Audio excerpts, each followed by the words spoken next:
Welcome to the Homeless Youth Project. I'm Ron Austin. Probably don't recognize me if you've seen the show before. You see I'm trying to grow me a little beard and mustache, but it's me. Anyway, the Homeless Youth Project is a project of Panel F Productions in partnership with the Carlos G Figueroa Foundation. And what we do is we go into the field and we do videos and photos of homeless youth in anticipation of putting together a documentary tentatively named Homeless Youth Project Tucson, Arizona. And what we'll also do is once the documentary is done, we'll make it available to schools with a lesson plan. We'll have a public forum downtown where we'll invite the public and the youth that participated and the agencies that provide services to the youth, and we'll show the documentary. In addition, like I said, I think I just said about the lesson plan. We'll also make it available to the man and the woman in the street to download the various pieces of the documentary or the whole documentary so that they can be more informed about homelessness and about youth homelessness in particular.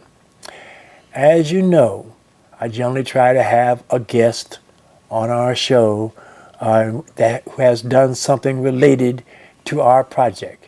And this time we have Ann Dalton. Hi, Ann. Hello, Ron. Thank you for inviting me. Yes.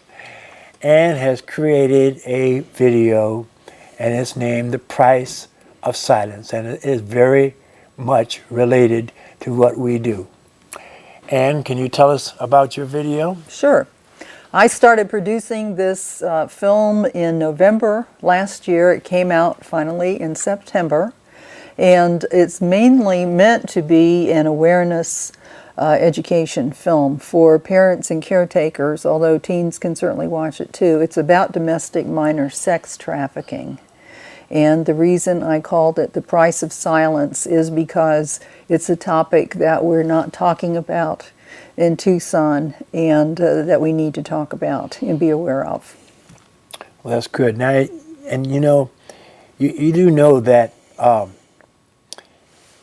of our projects are related because we're talking about youths, okay? And youths go to a great deal of problems just trying to survive on the street. And one of those problems being the predatory aspects of adults, okay? Not all adults. I'm not speaking about all adults, okay? But there are many adults out there that are predators and will predate on homeless youth, take advantage of their innocence, take advantage of their lack of having a place to stay or their next meal, all right? So this is very much related to our Homeless Youth Project, and that's why we have Ann here today. So Ann, tell us, how did this project come about? How did you get into this sort of thing? Well, before you start, yes, I'd like to remind our viewers that at the bottom of their screen they are seeing a telephone number by which they can call in and ask either myself about the Homeless Youth Project or Ann about her project, or any combination thereof. So feel free at any time to call that number at the bottom of your screen. Okay.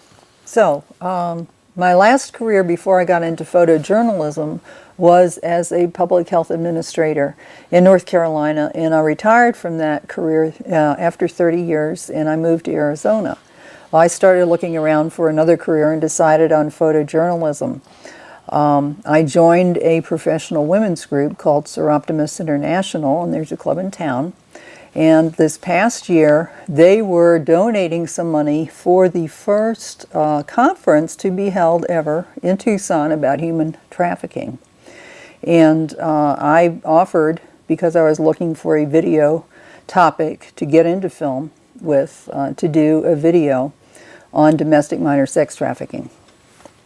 Okay, so you said that that this subject is one that needs to be addressed in Tucson, okay? Right. Yeah. And so therefore that indicates that there's not not a great deal is being said or done in Tucson about this? Most people that hear about sex trafficking think it happens in another country, someplace else besides this country. And the fact is, it's becoming a very popular crime for predators in the United States.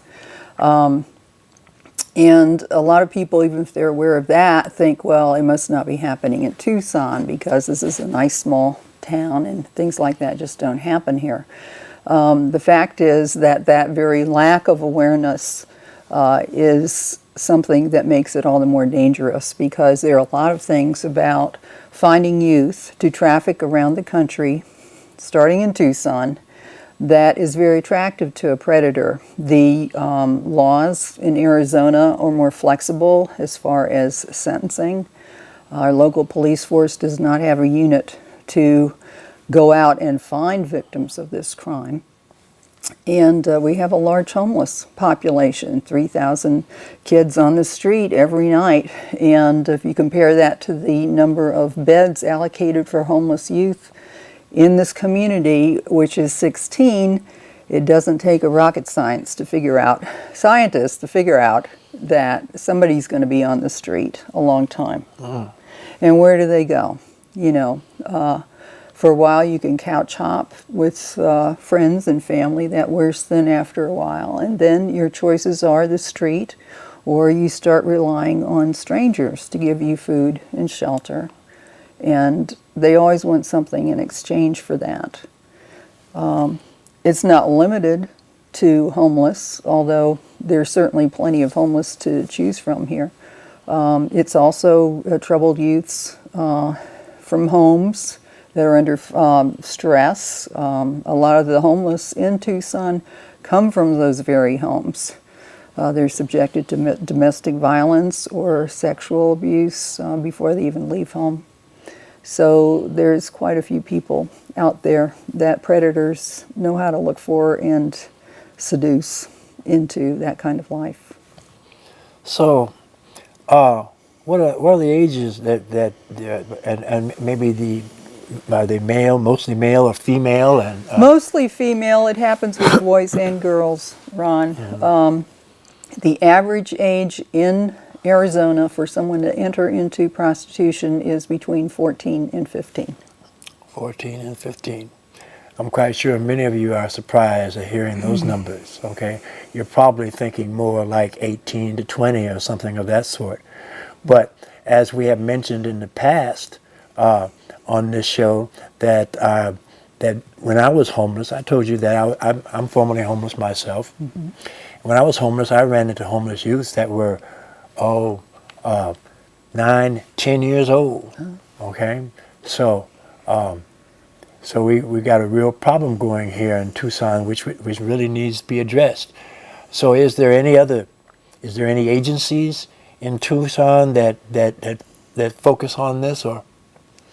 You know, the resources are pretty skimpy in Tucson. Streetlight Tucson is a fairly new agency, and they're the ones that brought the trafficking conference to Tucson at the beginning of this year.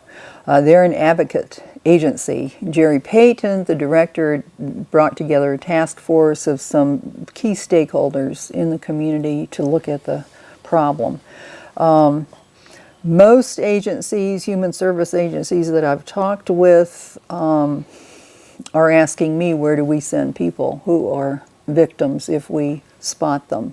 A lot of agencies don't know how to spot them or how to identify them, simply because of a lack of training, not a lack of interest. Another good development that's happened recently is the city council member, Steve Kozacek, has started getting together resources to bring Project Rose, which is a Phoenix project, to Tucson, and consulted closely with them.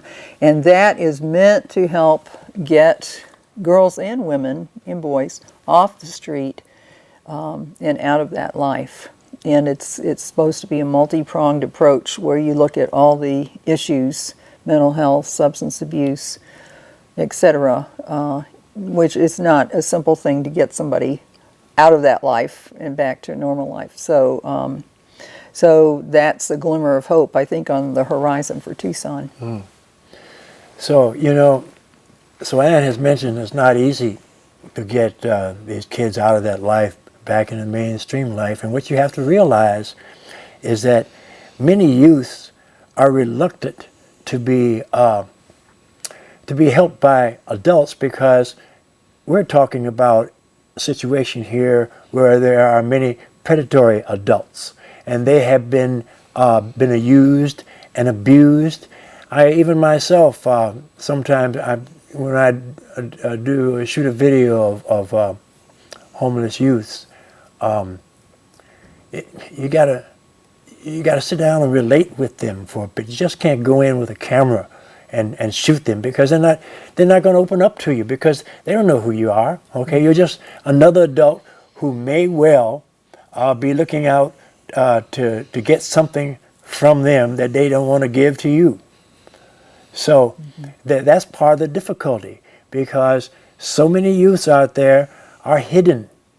Okay, they're hidden because they don't avail themselves of the resources of the agencies that provide service to them. They avoid adults. They stay in their own little groups and such. Would you agree? I would agree, and most of the reason kids end up homeless anyways, because the very people who are supposed to love and care and give them shelter and have their back, so to speak, turned out to be not up to the challenge, or abusive themselves. The kids don't run away from a good situation. If there was a better situation at home, that's where they would be. So so trust on a very basic level is a big deal, and it's been undermined from the very beginning. Also, if you've been sexually molested as a child, which is another big driver for homelessness, that adds a whole different kind of trauma to your life and makes it not only hard to trust people, but hard to define what your boundaries are when you're in relationships with other people that are healthy, and hard to define who you are and that you're a person worth taking care of, who deserves something good out of life. Yes. So, listening to what you say, it sounds like general education on the subject, it seems to be what is required in order for some sort of action, some sort of positive action to occur here in Tucson, yes? Well, I think that's very important, because this is a crime that's a lot easier to prevent than it is to pick up the pieces of later. The police may be able to spot this when it's happening, but I think citizens in general underestimate their own ability to help when something like this comes up. We're the ones who notice the friend of our daughter or son who seems to be skipping school a lot, or seems to be having an older boyfriend all of a sudden who wants to control her time and how she dresses. And all these things are signs of someone being cultivated by a predator early on. I've seen this in my own neighborhood, and I live in a gated community, and yet once I got educated, I realized that one of the kids in my neighborhood was actually being, courted or prepared, and this can take 6 months or a year, and predators have plenty of time to cultivate that kind of relationship, because once they get that person in their clutches, they can make $100,000 a year off of them. So it's a very lucrative business, and we're the ones, the neighbors, the friends, we're in the community, we see kids slipping through the cracks. And Streetlight Tucson actually has a class for parents and caregivers on how to spot this kind of situation before it gets out of hand and what to do about it. So don't forget that if you have some questions for me or for Ann on these subjects, just call the number at the bottom of your screen, and we'd be more than willing to participate in conversation with you on either one of these subjects. So, what can the population at large in Tucson do to help facilitate the processes necessary in order to bring about a halt in trafficking of youths? Well, there's a lot of different angles to go at. One is if you want to pay attention to legislation, you can go on Shared Hope International's webpage. They just put out a report on all the states in the country, including Arizona, analyzing our laws and what needs to change. Because part of the problem there in the legal area is that it's easier if you are arrested for sex trafficking in Arizona. It's so much easier to get off saying, I didn't know she wasn't 18.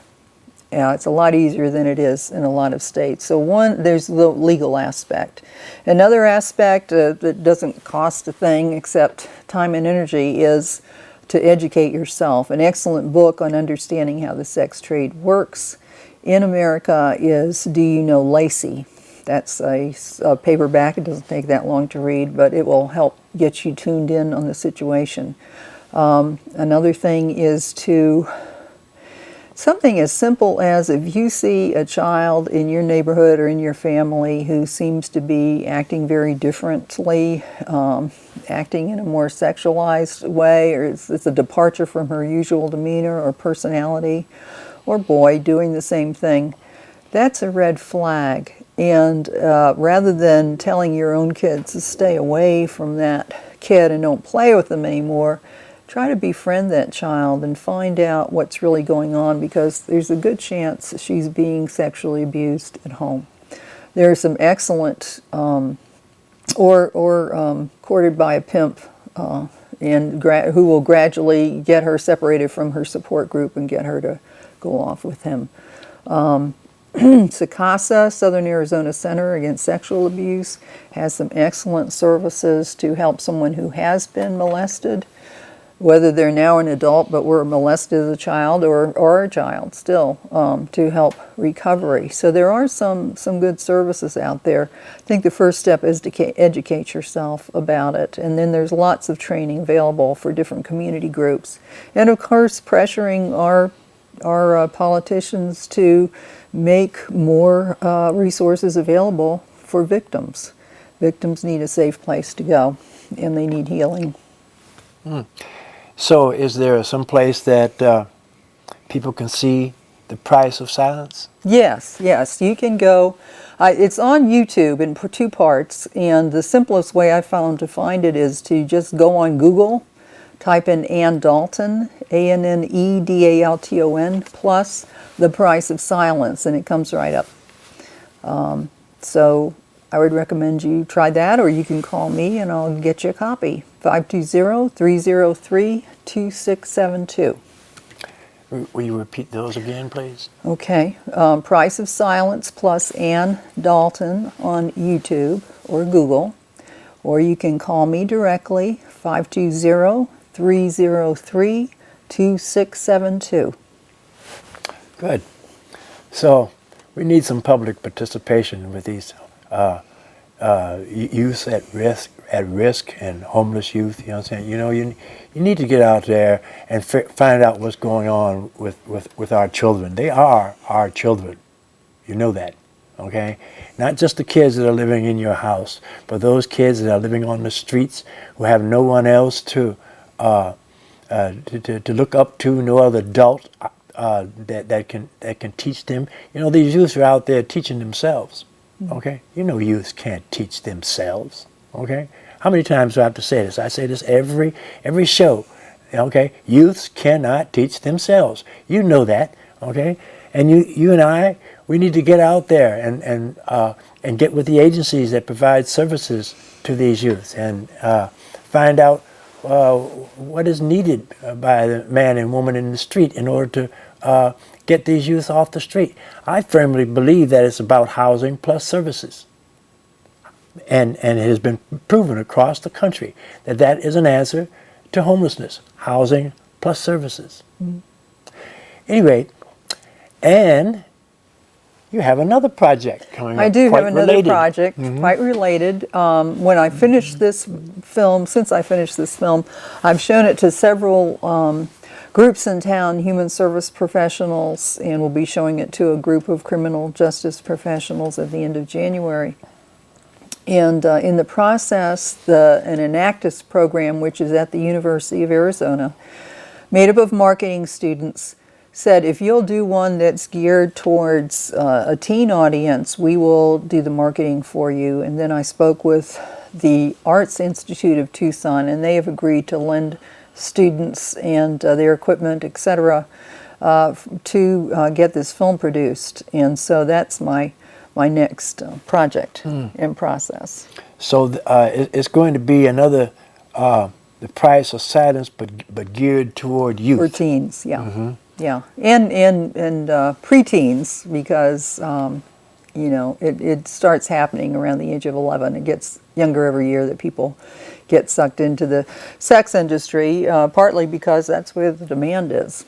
Right. And that goes off on another topic about child porn and all that other stuff we won't get into tonight. Right. But hopefully with this show, I'll have people on where we can get into this sort of topics. Right. Well, that's pretty doggone good that you're doing this, and people like you and I and other people who are trying to make the public aware that what's going on with youth in their community. So you get this done. This next project done, you got any thoughts about what you're going to come up with next? Well, I had did a lot of interviews and footage of people in Tucson that I was not able to get into a 22-minute film that really fleshes out a lot more aspects about the experience for families and individuals who have had children trafficked or have been trafficked themselves, and also interviews with the sheriff's department, etc. So I'd like Did you find that the sheriff's department was forthcoming with much information? They were. I did. I thought they were. Their basic thing they were telling me was that they have resources to examine child porn, look for people who are into child porn, and they have some excellent investigators for that. They don't have any particular resources for this, for what comes after child porn, because I really believe, and the same with the police department, really.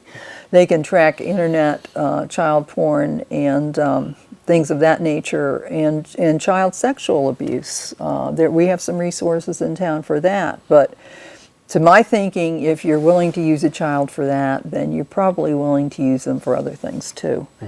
And of course, there's no record of arresting bunches of people for those other things, and so it's easy for some people to say, see, it doesn't happen here.